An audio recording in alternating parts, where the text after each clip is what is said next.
Leonardo da Vinci was one of the greatest artist of all time. In fact अगर उनकी life को आप बारीकी से स्टडी करोगे तो कभी आपको लगेगा he was a great artist who was passionate about science, और कभी आपको लगेगा कि he was a great scientist who was passionate about art. वैसे तो उन्होंने बहुत कुछ अचीव किया अलग अलग फील्ड्स में, as an artist, as an inventor, as an engineer, as an architect, as somebody who understands anatomy. लेकिन जो वो जाने जाते हैं अपनी पेंटिंग के लिए, जिसका नाम है मोनालिसा। ये वर्ल्ड की सबसे फेमस पेंटिंग है आज के डेट में, और ये सिर्फ सबसे फेमस पेंटिंग ही नहीं है पूरी दुनिया की, ये सबसे महंगी पेंटिंग भी है। अभी पिछले साल एक डेटा आया था जिसमें एक वैल्यू कैलकुलेट करी गई इस पेंटिंग की, which was close to around $700 million, यानी करीब करीब 5,000 करोड़। और सिर्फ इतना ही नहीं, इस पेंटिंग के ऊपर इस पूरी दुनिया में सबसे ज्यादा रिसर्च हुई है।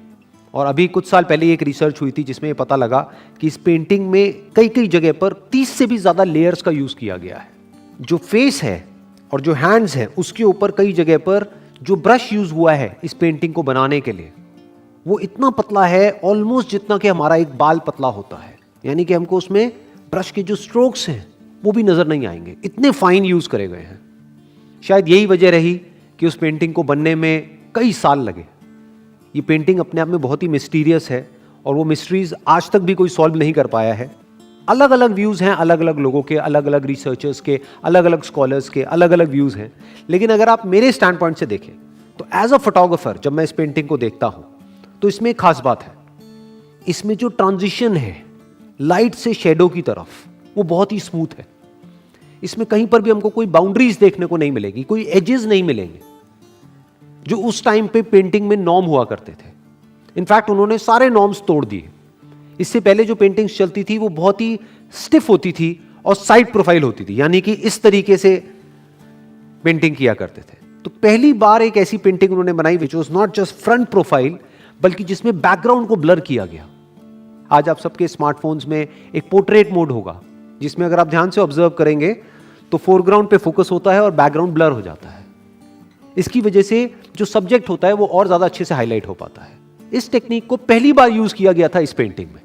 वैसे तो इस पेंटिंग के ऊपर अगर मैं बात करने लग जाऊं तो मैं पूरा का पूरा सेशन कर सकता हूं इसी पेंटिंग के ऊपर, लेकिन अब हम आगे बढ़ते हैं क्योंकि आज के सेशन का हमारा जो मोटिव है वो है कि इनकी जो कोटेशंस हैं उसके थ्रू इनकी थॉट प्रोसेस को डीपली समझना। तो उनका जो पहला कोट है वो है, simplicity is the ultimate sophistication. Exactly यही सेम वर्ड्स स्टीव जॉब्स ने भी यूज करे थे अपनी एक स्पीच में। वो क्या कहते हैं, simplicity is the ultimate sophistication. इससे हमको क्या समझ आ रहा है, उनका थॉट कहां से आया? लियोनार्डो दा विंची से। He was inspired by Leonardo da Vinci because exact same words है। It takes a lot of hard work to make something simple. It involves digging through the depth of complexity.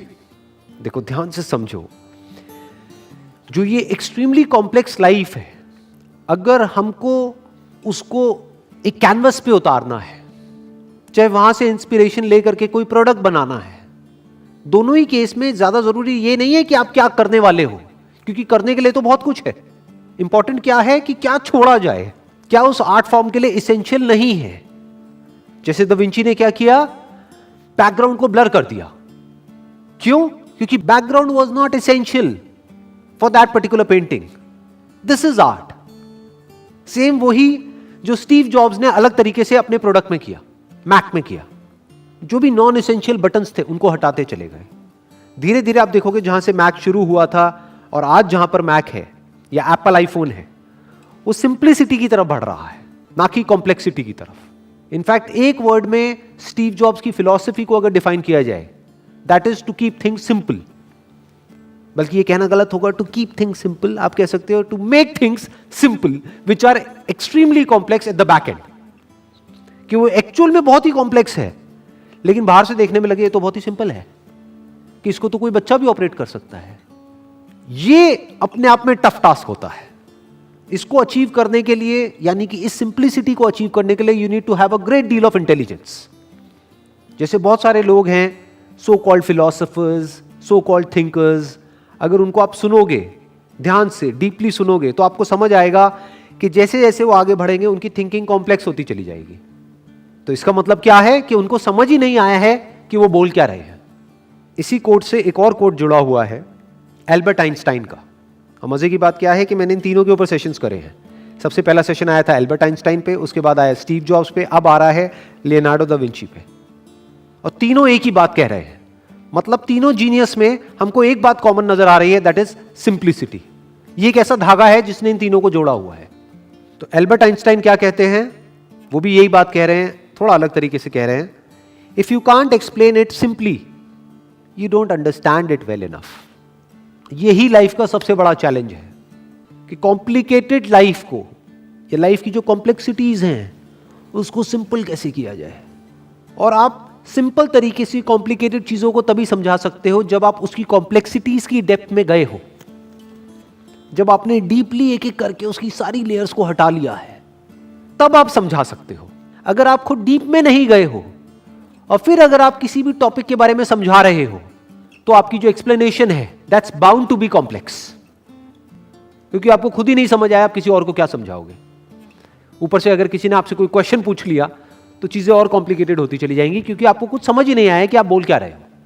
In fact जितने भी past में philosophers हुए हैं उसमें सबसे बड़ा challenge यही था कि किस तरीके से वो देख रहे हैं, जो और लोग नहीं देख पाते हैं, उसको किस तरीके से कम्युनिकेट किया जाए सिंपल तरीके से कि सामने वाला समझ सके। जैसे अगर मैं अपना एग्जांपल दूं और आप लोगों से पूछता हूं जो मुझे अभी वीडियो में देख रहे हैं कि नीचे कमेंट सेक्शन में बताओ कि जो भी वीडियोस मैंने आज तक बनाई है उसमें से आपकी फेवरेट कौन सी है, तो अलग अलग आंसर्स आएंगे अलग अलग लोगों के। बट अगर आप मुझसे पूछो कि मेरी फेवरेट वीडियो कौन सी है, तो उसका नाम है 3 साइंस ऑफ ट्रू लव। इस वीडियो को आप देखोगे आपको लगेगा कि इसमें तो कुछ है ही नहीं, बहुत ही सिंपल है, बट उस वीडियो के पीछे क्या है वो सिर्फ मैं जानता हूं। उस वीडियो को बनाने में मेरा सबसे बड़ा चैलेंज ये था कि किस तरीके से जो भी मैंने आज तक पढ़ा है अलग अलग रिलीजियस स्क्रिप्चर्स में, वेदों में, उपनिषद्स में, उसके अलावा जो भी मैंने एक्सपीरियंस किया है, डीपली बारीकी से ऑब्जर्व किया माइंड को, बॉडी को, उसके बियॉन्ड जो कुछ है उसको। अब मेरे लिए सबसे बड़ा चैलेंज क्या था कि वो जो मैं देख रहा हूं, जिस तरीके से मैं एक्सपीरियंस कर रहा हूं, उसको कम्युनिकेट करूं, इस तरीके से कम्युनिकेट करूं कि लोग समझ सके। यानी इस कॉम्प्लिकेटेड काम को किसी तरीके से सिंपल कर दिया जाए कि जो भी कुछ मैं जानता हूं, जो भी कुछ मैंने अपनी पूरी लाइफ में सीखा है,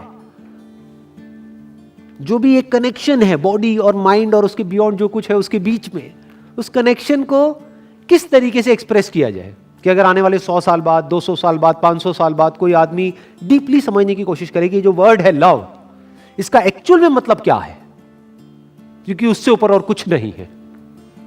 वो सारे स्क्रिप्चर्स का एसेंस है। आपने सब कुछ पढ़ लिया, सब कुछ कर लिया, हर तरह की मेडिटेशन कर ली, बट अगर दिल में प्यार ही नहीं है तो क्या है? प्यार मतलब क्या? जुड़ना।